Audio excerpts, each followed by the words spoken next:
잠수함 하나가 그물에 걸렸습니다. 그 실수 하나로 사람 11명이 조용히 사라졌습니다. 적에게 들킬까봐 자기 편을 먼저 쐈습니다. 그리고 그날 밤 새벽 3시 어두운 바다는 숨을 쉬지 않습니다. 사연 시작 전에 구독, 좋아요 꼭 눌러주세요. 안녕하세요. 저는 아르만입니다. 그날을 떠올리면 여전히 호흡이 가빠집니다. 그 순간이 정확히 어느 날이었는지, 시간이 얼마나 지났는지, 이제는 중요하지 않습니다. 중요한 것은 그때 제 눈에 보인 것들입니다. 그날 밤 바다는 유리처럼 고요했어요. 달빛도 별빛도 없었습니다. 검은색 위에 더 진한 검은색. 그런 어둠 속에서 우리는 움직였습니다. 아무도 우리를 보지 않기를 바라며. 그런데 무언가 잘못되었다는 걸 몸으로 먼저 느꼈습니다. 그물이 걸렸다고 하더군요. 작은 실수였습니다. 어쩌면 정말 작은.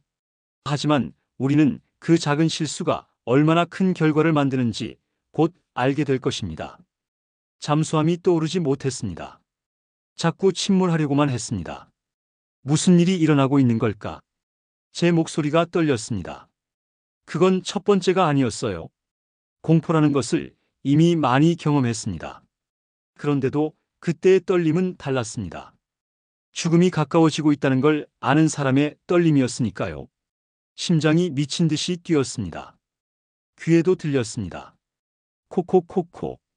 이 소리가 들릴 정도면 다른 누구에게도 들릴 텐데. 그런 생각을 했습니다. 선원들의 얼굴이 창백했습니다. 아무도 말이 없었습니다. 어둠 속에서 우리는 침묵했습니다. 침묵이 최고의 무기라는 걸 알았으니까요.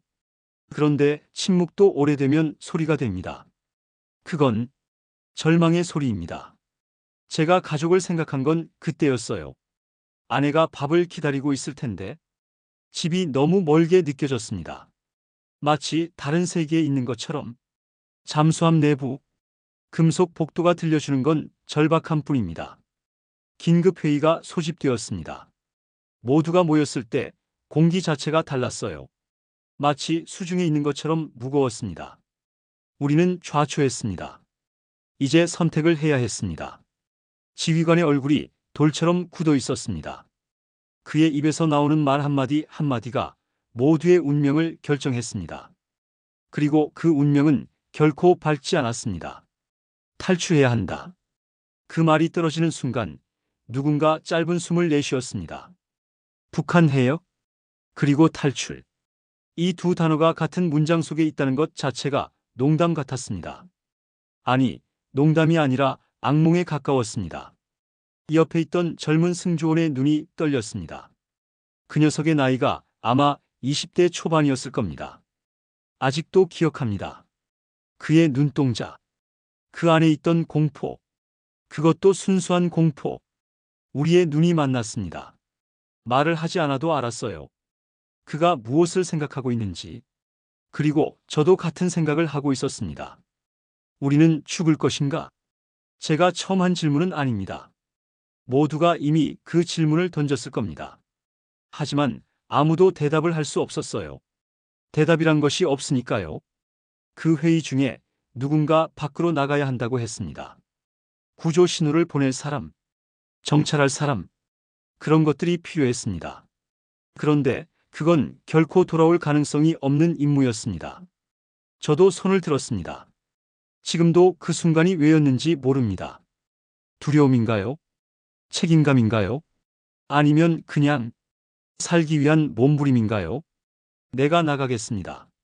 그 말을 하는 순간 가슴이 철렁했습니다. 뒤로 물러날 수 없다는 생각이 들었으니까요.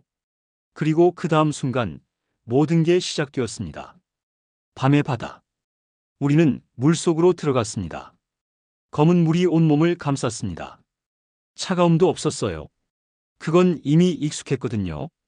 익숙한 건 차가움 같은 게 아니라 죽음에 대한 감각이었습니다. 육지가 보였습니다. 그 까만 덩어리. 그것이 북한 해안이었습니다. 발이 모래에 닿는 순간 새로운 공포가 시작되었어요. 물 위에서 대면하던 죽음과는 다른 종류의 죽음이 기다리고 있었습니다. 이건 인간이 만드는 죽음입니다. 소리를 내면 안 된다. 누군가의 목소리가 숨결처럼 전해졌습니다. 그 말은 명령이었지만 동시에 기도였습니다. 우리는 숲으로 들어갔습니다. 나뭇가지가 발목을 걸려도 풀이 얼굴을 찰싹거려도 아무도 소리를 내지 않았습니다. 그런데도 심장 소리는 자꾸 나무 밖으로 나가려고 했어요. 코코코코. 그 리듬이 멈추지 않았습니다. 어둠 속에서 발을 한 발 한 발 옮깁니다. 숨도 쉴 수 없습니다. 쉬면 들릴까봐. 아니, 들릴 거라는 확신이 있었으니까요. 언제부터인가 느껴졌습니다. 누군가 우리를 보고 있다는 느낌. 그것도 여럿. 나뭇잎 사이로, 어둠 사이로 그들의 시선이 집중되어 있었습니다. 가족을 생각했습니다. 지금 죽으면 아내에게 전가를 보낼 수 있을까? 어리석은 생각이었어요. 하지만 그게 저를 살게 해주었습니다. 살아야 한다는 마음. 그것이 발을 자꾸 앞으로 옮기게 했습니다. 멈추면 죽습니다. 움직이면 살 수도 죽을 수도 있습니다. 우리는 선택했습니다. 움직이기로. 그 선택이 맞는지 틀린지는 여전히 모릅니다. 숲의 음지. 우리는 웅크렸습니다. 가지 사이로 멀리 무언가가 보였습니다. 시설. 군사시설인 것 같았습니다. 희미했지만 충분히 무섭게 느껴졌어요. 사람들이 움직였습니다. 많은 사람들. 많은 군인들. 저기 봐요. 옆에 누군가가 속삭였습니다. 저는 본 적 없었습니다. 이런 종류의 두려움. 그것도 풀려서 들으며 느끼는 두려운 말입니다. 군인들은 뛰었습니다. 아니, 뛰는 게 아니라 몰렸습니다. 마치 광기에 사로잡힌 것처럼. 그들의 움직임에서 느껴지는 건 훈련이 아니라 공포였어요. 누군가에게서 명령이 전달되고 있었습니다. 큰 소리는 아니지만 목소리 톤에서 느껴지는 건 절대적 명령. 거부할 수 없는 명령. 제 눈에는 이게 보였습니다. 이 나라에서는 누구도 자유롭지 못하다는 것. 군인들도 마찬가지라는 것. 그들도 두려워하고 있다는 것. 저는 그 시스템의 일부를 보았습니다. 보이지 않는 족쇄들. 사람의 목을 조이는 손들. 그 손의 주인이 누구인지는 보이지 않았지만 그 손의 무게는 느껴졌어요. 얼마나 많은 사람이 저 손에 조종당하고 있을까? 얼마나 많은 사람이 공포 속에 살고 있을까? 그 질문에 대한 답을 저는 그 순간 알고 있었습니다. 모두입니다. 모두가 공포 속에 살고 있습니다. 숲속 어둠에서 저는 한 나라의 본질을 보고 있었어요. 그리고 그 본질은 차갑고 무겁고 절망적이었습니다. 시간이 지났습니다. 얼마나 지났는지는 모릅니다. 밤은 모두 같은 길이로 느껴졌으니까요. 그때 우리는 그를 발견했습니다. 상처 입은 승조원. 우리 동료. 그는 나뭇가지에 기대어 앉아 있었습니다. 다리에서 피가 흐르고 있었어요. 얼마나 오래 출혈했는지 모르지만 흙이 피를 마셔먹고 있었습니다. 여기에 있었군요. 제가 다가갔을 때 그는 저를 보고 웃음을 지었습니다. 그 웃음이 지금까지 본 것 중 가장 슬픈 웃음이었어요. 내 다리 봤나요? 이상한 질문이었습니다. 다리가 없어진 건 아니었어요. 다만 더 이상 움직일 수 없을 정도로 손상되어 있었습니다. 우리는 그를 도와야 했습니다. 하지만 주변에서 계속 움직임이 느껴졌어요. 군인들. 그들이 패턴을 따라 수색하고 있었습니다. 가야 해요. 제가 말했습니다. 그 말을 하는 순간 제 영혼이 무언가를 버렸습니다. 인간으로서의 뭔가. 또 다른 인간을 도울 수 없다는 선택. 알아요? 그는 그 말을 했어요. 그리고 웃음이 멈췄습니다. 가세요. 전 괜찮습니다. 괜찮을 리가 없었습니다. 우리 모두가 알고 있었어요. 그가 남으면 어떻게 될지. 제가 그를 들어올려 가려고 했을 때 누군가가 나뭇가지를 밟는 소리가 들렸습니다. 멀지 않은 곳에서. 가요. 지금 가야 해요. 그의 손이 저를 밀어냈습니다. 강하게. 그 힘에는 모든 게 담겨 있었어요. 사랑도, 희생도, 그리고 절망도. 우리는 떠났습니다. 뒤를 돌아보지 않으면서. 하지만 들었습니다. 함성을 들었어요. 발견당했다는 외침. 그리고 그 다음 침묵. 우리가 잘못했나요? 옆에 누군가가 물었습니다. 전 대답할 수 없었어요. 옳고 그름이 무엇인지 그 순간 저는 알 수 없었으니까요.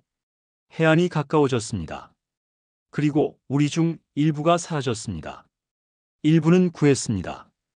아주 다행히 작은 배를 발견했거든요. 하지만 모두를 태울 수 없었어요. 공간이 부족했습니다. 시간도 부족했습니다. 그리고 용기도.